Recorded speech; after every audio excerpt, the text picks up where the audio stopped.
Boa tarde, pessoal. Vander aqui da Muniz Seguros. Afinal de contas, você precisa de alguém que te dê segurança. Bom, o objetivo aqui dessa gravação é pontuar para você a seguinte coisa. Muitos dos meus clientes têm assim perguntado isso na maioria das vezes que nós fazemos prospecções antes, né, presenciais e agora online. E a pergunta que sempre me fazem, Vander, qual o melhor plano? O que você me indica? Qual aquele mais atrativo, mais benéfico, mais barato? Então, e a resposta que eu sempre trago, depende. Qual é o seu objetivo?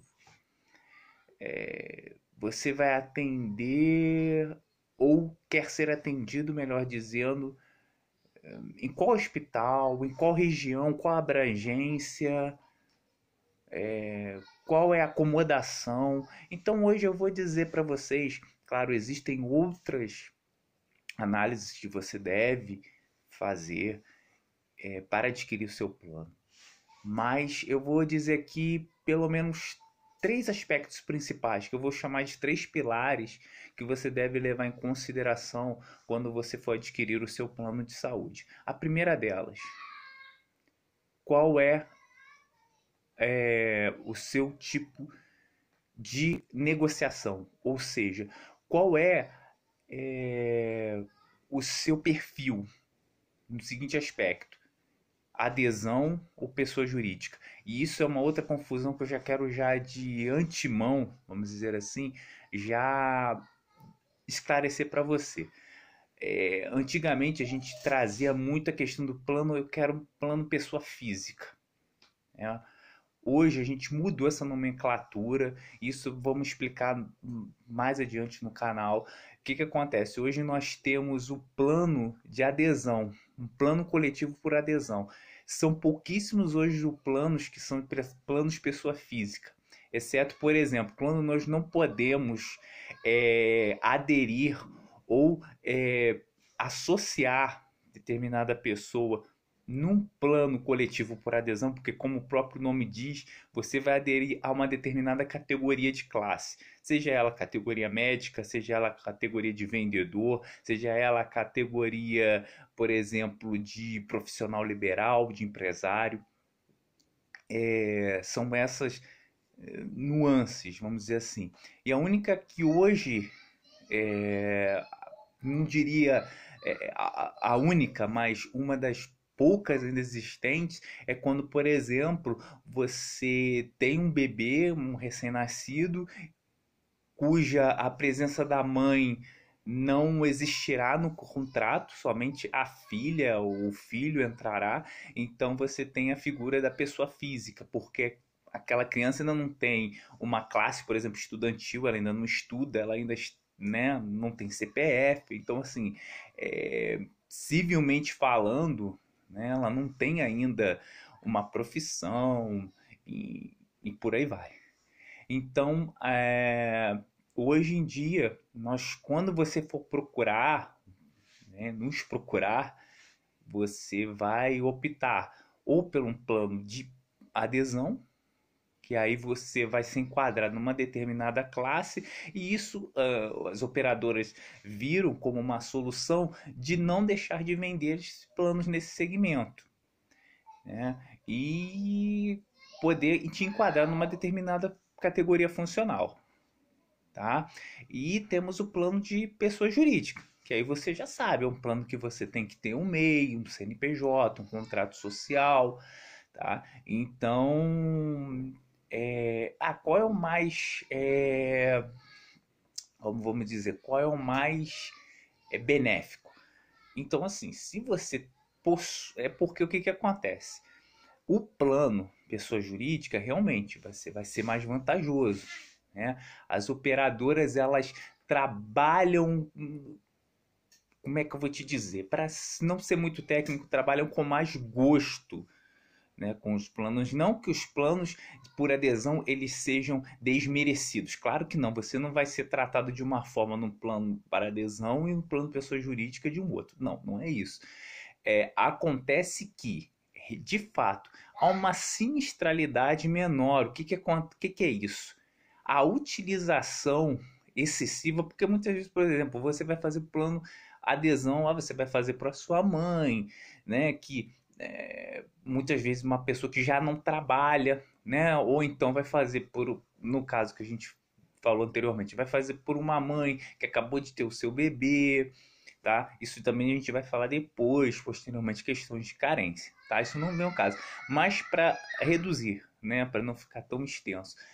O plano pessoa jurídica, de fato, ele traz em si vantagens por essa questão, por a ocorrência de sinistralidade, ou seja, a utilização exacerbada do plano traz consigo sim um acréscimo. E outra coisa, o plano pessoa jurídica ele é regulamentado pela SUSEP. Não quer dizer com isso, né, que há um aumento indiscricionário no plano por adesão, não é isso.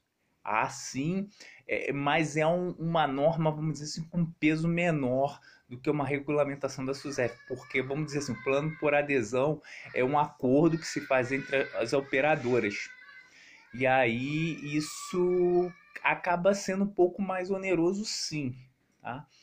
Mas há algumas coisas também que te limitam para você ter um plano de pessoa jurídica. Por exemplo, você precisa ter pelo menos uns 6 meses de fundação, de plano. Você precisa ter algumas operadoras, elas só trabalham com mínimo de 3 vidas, ou seja, o que são isso? Você tem que entrar e mais 2 pessoas que precisam ser seus dependentes. Você não pode colocar, por exemplo, eu quero um plano de saúde, pessoa jurídica que é mais barato e meu pai tem uma empresa, ele é dono, ou melhor dizendo, vamos dar um exemplo melhor, eu tenho um tio que é dono de empresa. Mas a gente vai ter que ver os critérios de aceitação. Você pode entrar, você está no CNPJ dessa empresa, você é funcionário dessa empresa. Então, são alguns critérios que nós temos que analisar. É mais barato quanto, Wander? Cerca de 30%. Tá? Cerca de 30% até 40%. Alguns clientes ficam surpresos quando possuem e-mail e falam, realmente fica mais barato. Eu quero entrar sozinho, Wander, sem um e-mail. Mas quando vou fazer o cálculo, é mais vantajoso. Eu vou fazer para minha esposa também. Né? Eu acho que isso é de suma importância. Você pensar nesse momento não só questão de preço, mas questão também, como eu falei no início, de um cunho social. Você está pensando na sua família, você está pensando numa qualidade de vida para os seus, uma segurança para os seus.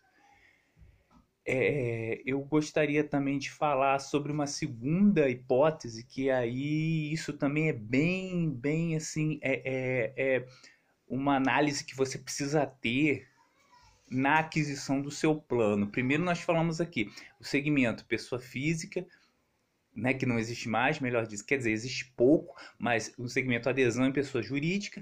O segundo critério que você deve analisar é como você vai utilizar esse plano. Né? Como você contrata, por exemplo, um seguro viagem, você estabelece o que você precisa. Né? Quais países que você vai passar, o que você vai carregar, o quanto você vai custar, por exemplo, abre até um parênteses aqui, eu digo que é praticamente, desculpe gente, suicida. Uma pessoa que vai, por exemplo, para os Estados Unidos, para a Europa, já tive clientes que falaram, não, Vânia, eu prefiro não fazer o seguro, uma viagem rápida. Gente, sabe, assim, a pessoa gasta às vezes 25 mil numa viagem e não quer gastar, às vezes, 10% disso, até menos, né? 10%, não quer gastar 2% disso num seguro viagem. Então, assim, seguro custa caro, você tem que colocar tudo isso no lápis, tá? Bom, mas isso não vem ao caso agora. Depois nós vamos falar em outros vídeos sobre a questão de custos e tudo mais. Mas a questão é o seguinte: eu diria para você, a pessoa fala, qual o melhor plano? Voltando naquele início. Depende como você vai usar. Você é uma pessoa que viaja muito? Você é uma pessoa que, por exemplo, um bancário, agora você está aqui, mas amanhã ou daqui a 4 anos, não sei, eu já fui bancário. Na minha época, um gerente geral ele não ficava mais de 4 anos numa agência. Hoje eu vejo que em um ano o cara já está rodando, já está indo para outro estado, já está indo para outra cidade, tá? Então, assim, por que eu estou te falando isso? Qual a região que você vai utilizar? Geralmente as operadoras trabalham com três critérios: grupo de benefício, grupo de municípios, perdão, estadual ou nacional, né? E alguns clientes já vêm a mim já com esse entendimento, falam, preciso de um plano nacional. Não, Vânia, o plano estadual me atende. Há planos que nós comercializamos muito, inclusive um deles. Caso você queira saber mais detalhes, basta nos procurar nos canais aí de comunicação nosso, que você tem um plano que é estadual para atendimento, mas ele é nacional para urgência e emergência. Então, assim, agora tem planos que realmente só são estaduais, né? Isso vai ficando mais barato. Se você vai adquirir um plano nacional, obviamente, esse plano vai ser consequentemente mais caro, porque você vai estar, por exemplo, a gente está aqui no interior do Rio, saiu daqui, vou para o Espírito Santo, vou para Fortaleza, plano que vai ter atendimento nos hospitais na rede credenciada âmbito nacional que esse plano permitir. Então você tem que colocar isso no critério, no lápis, né? Não, Wanda, eu não viajo muito, é só para ficar aqui, só para minha família, o máximo que eu vou é Rio, um exemplo, né? Então você tem que verificar isso. E grupo de municípios é o quê? São determinados municípios. Por exemplo, tem plano que atende Rio, por exemplo, mas não atende Petrópolis. Atende Rio, Nova Iguaçu e não atende Três Rios. Então é um outro critério que você tem que analisar. E para finalizar, pessoal, o terceiro e último critério, ou o terceiro e último pilar que eu gostaria de verificar com você esta tarde, ou noite, ou madrugada, o horário que você está vendo, é a acomodação. Qual acomodação que você pretende? Geralmente, quer dizer, geralmente, sempre é assim. Esse é o único aspecto, talvez, desses pilares aí que é, é um ou outro. Por exemplo, é quarto coletivo ou quarto particular, né? Ou então enfermaria ou quarto. E aí algumas pessoas me questionam, né? Poxa, mas aí no enfermaria vai ficar muita gente junto, aglomerado, talvez a gente tenha aquele aspecto, né, da rede pública, né? Então assim, pessoal, por exemplo, hoje eu tenho um plano que e alguns planos que a maioria foram planos que eram uma enfermaria. E em todos eles era no máximo uma pessoa ali comigo no quarto, né? Uma pessoa alheia, né? Que não era da minha família, quando eu fui submetido à internação. Mas fora isso, né? Você não pretende, ou pelo menos não se espera, ficar internado uma vida toda. Quando é, né, bebê, quando é criança, apesar de que, né, isso é importante frisar. Tem mães que falam comigo, não, Wanda, é minha filha, eu quero que seja um quarto particular. Até 18 anos você pode ficar com seu filho no quarto. Viu? Então, assim, a lei te dá esse amparo. Então, qual a diferença de preço? Realmente, depende muito da sua faixa etária. Isso aí vai ser uma faixa de, vamos colocar, porque assim, eu não gosto de estipular porque depende muito da faixa etária. Mas, por exemplo, uma pessoa bem jovem, isso aí tá, pessoal, cálculos aproximados, não estou definindo, que vai ficar nesse valor.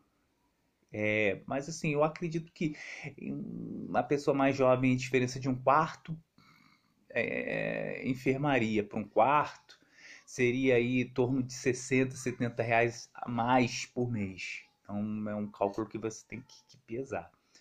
Tá bom, pessoal? Então é isso. São esses três critérios que eu acho que são aí a porta de entrada para você decidir, ou a você que está aí em dúvida qual plano adquirir, o que fazer. Não falei sobre os planos, a gente vai falar isso num próximo bloco, num próximo vídeo, mas eu queria que você já tivesse isso em mente, até quando você for conversar com seu corretor, que espero que seja eu, você já ter isso em mente, tá bom? Então, pessoal, eu desejo a você aí um bom fim de semana, se cuidem, saúde e força nesse momento aí, que eu creio que nós vamos superar e rapidamente tudo isso vai acabar, tá bom? Uma boa tarde aí, obrigado por me seguir e curta aí a página, inscreva-se se você ainda não é inscrito e nos acompanhe aí. Boa tarde.